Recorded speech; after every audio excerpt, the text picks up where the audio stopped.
je voudrais en fait poser une question. Mon nom est Henri Choucroune, je suis avocat.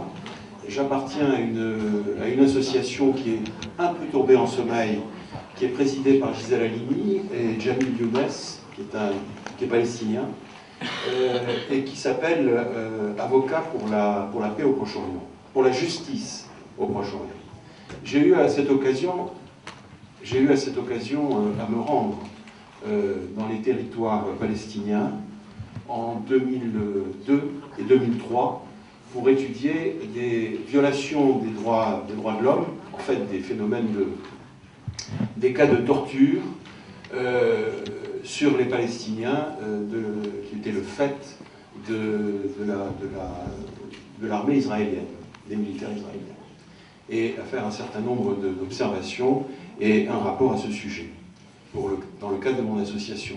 J'avais rencontré à cette occasion M. Yasser Arafat, qui m'avait reçu assez longuement, et on avait évoqué, parce qu'à l'époque c'était déjà d'actualité,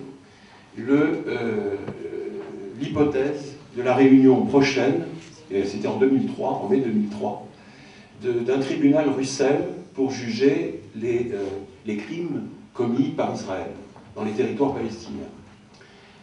J'ai appris, en regardant la télévision hier soir, où M. Hessel passait sur FR3, que ce tribunal Russell s'est constitué, qu'il a tenu une première réunion à Barcelone.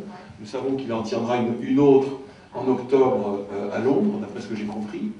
Je crois que c'est d'une importance extrême, parce que pour avoir passé quand même 15 jours dans les territoires palestiniens et avoir rencontré à l'époque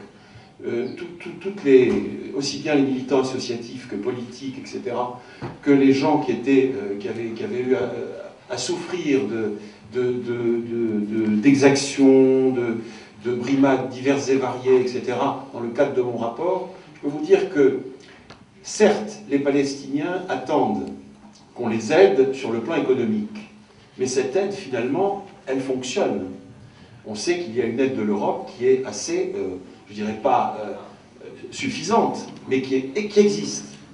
En revanche, ce dont souffrent les Palestiniens de façon dramatique, c'est de leur isolement et de l'absence d'informations véritables des populations sur leur situation.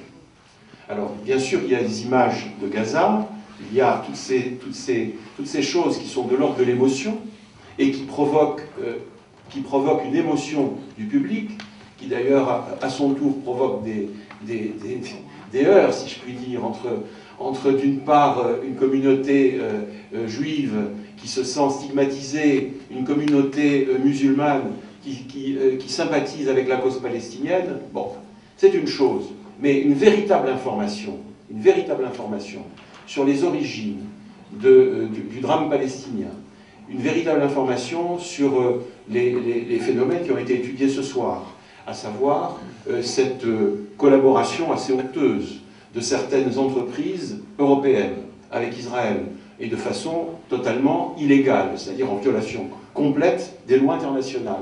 Ces choses-là ne sont pas suffisamment explicitées, ne sont pas suffisamment détaillées, il n'y a pas suffisamment dans les médias d'informations à ce sujet.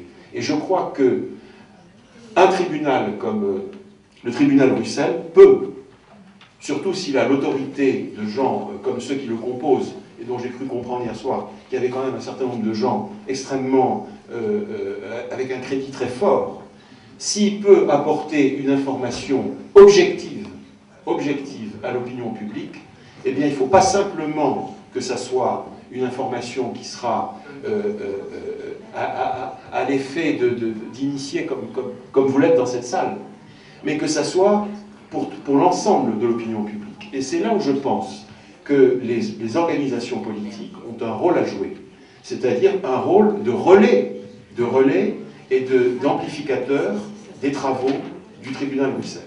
Voilà. Et donc, je pense que ça ne coûte pas d'argent. On nous a dit que les caisses étaient vides.